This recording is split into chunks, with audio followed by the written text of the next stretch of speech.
Since the first video on my channel, the most frequent comment I got was, "This watch is too big on your wrist."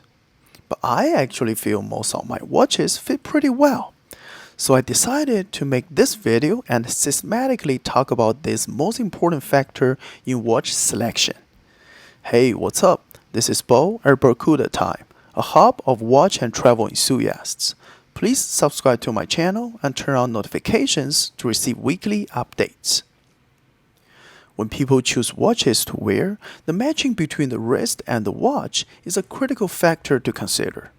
Before we talk about the watch size, style, and design, the first step is to measure the wrist. And there are two measurements that needs to be done: the perimeter and the width. The perimeter is a direct reflection of wrist size and can be measured with a soft measuring tape or a piece of string. Usually, wrist perimeters smaller than 6 inches are smaller watches. Large wrists have perimeter larger than 7 inches, and in between is the medium wrists. My wrist perimeter is 6.5 inches, right in the middle. A very high level matching between the wrist size and watch size is as follows. We'll talk about the watch sizes later in the video too. Wrist width is another measurement of the wrist size that indicates the shape of the wrist. Wider wrist width usually means flatter wrist shape, on which the same watch will look smaller than on the round wrists.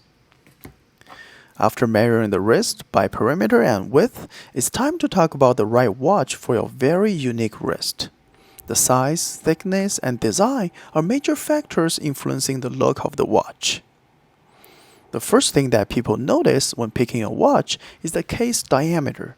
It is the most noticeable measurement and plays a big role in how the watch looks on the wrist. Too big, the watch looks like it's wearing you. Too small, it may feel out of place. This is a guideline on matching between the wrist size and watch size. But it's not just about case diameter. Another important measurement is the lug-to-lug distance, which is the distance between the ends of the watch where the strap attached. The watch should sit comfortably on the wrist without the lugs overhanging. Typically, the lug-to-lug distance does not exceed the wrist width. If the lugs stretch out too far, the watch will look oversized, even if the case diameter might be right. For the smaller wrists, look for watches with shorter lugs or watches with integrated straps, which helps streamline the appearance. This is actually why I choose a 45mm 50 fathoms. The lugs are so short and integrated. Another factor is the thickness of the watch case. A thinner watch will be more comfortable, especially for smaller wrists, while thicker watches can add a bold presence but might feel bulky. Dress watches tend to be slimmer, usually under 10mm thick, which works well for sleeping under a cuff. Meanwhile, sports and dive watches with bulky design can be 12mm or more in thickness. Besides the dimensions of the watch, some other factors in case design can also affect the look on the wrist. For example, the shape of the case. While round watches are the most common and versatile ones, square and rectangular cases tend to wear larger than round ones of the same size. So if you're looking for a square case, you might want to size down a little bit. Tonneau or cushion-shaped cases are less common but can also provide a unique look.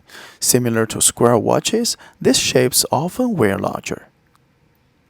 The bezel of a watch is also a very important factor. A thick bezel on most diving watches and GMT watches can result in a smaller dial and make the watch look a lot smaller. This Blancpain 50 Fathoms 5015 and the Panerai 1342 are both 45mm in case diameter, but the 50 Fathoms look a lot smaller. Same effect can be observed on the comparison between Rolex Explorer and the GMT. Another important factor of watch design is the color. Just like any other things, light color looks large, while dark color looks small. Strap width and material can also change how a watch fits and looks. As a general rule, the strap should be about half of the width of the case diameter. Leather straps are versatile and can make a large watch look sleeker, perfect for dress watches. Metal bracelets tend to add weight and can make a watch feel more substantial on the wrist. And rubber straps, commonly seen on the dive watches, are flexible and comfortable, especially for larger, heavier watches. The style of the watch also plays a role in how it fits and looks. Generally, dress watches tend to be smaller and thinner, which are meant to fit comfortably under shirt cuffs and offer an understated elegance. Sport watches, especially dive watches or pilot watches, often come with large case sizes and thicker cases for durability. For sports watches, lug-to-lug distance become particularly important because even a larger case can fit well with shorter lugs. For my 6.5-inch wrist, I would choose a smaller 36 to 40 mm dressy watch for the subtle and elegant look, but I will also handle 39 to 45 mm sport and diving watches. After all, watch selection is a very personal choice. The overall wrist presence and style is an important subjective choice. Do you want a subtle, refined look or a bold statement piece? If you want a watch that stands out, you may opt for a slightly larger case or more intricate design, such as a chronograph or dive watch with bold markers. If you're looking for a more understated watch, lean towards smaller sizes, thinner profiles, and classic styles like dress watches. At the end of the day, these guidelines are just guidelines. The best way to know if a watch is right for you is to try them on. Before you purchase a watch, try to visit a local store and put it on your wrist. You will immediately know if that watch is singing to you on your wrist. As long as you like the watch and the watch matches your wrist and style, there's nothing wrong putting any watches on your wrist. So, choosing the right watch size for your wrist is the balance between fit, style, and personal preference.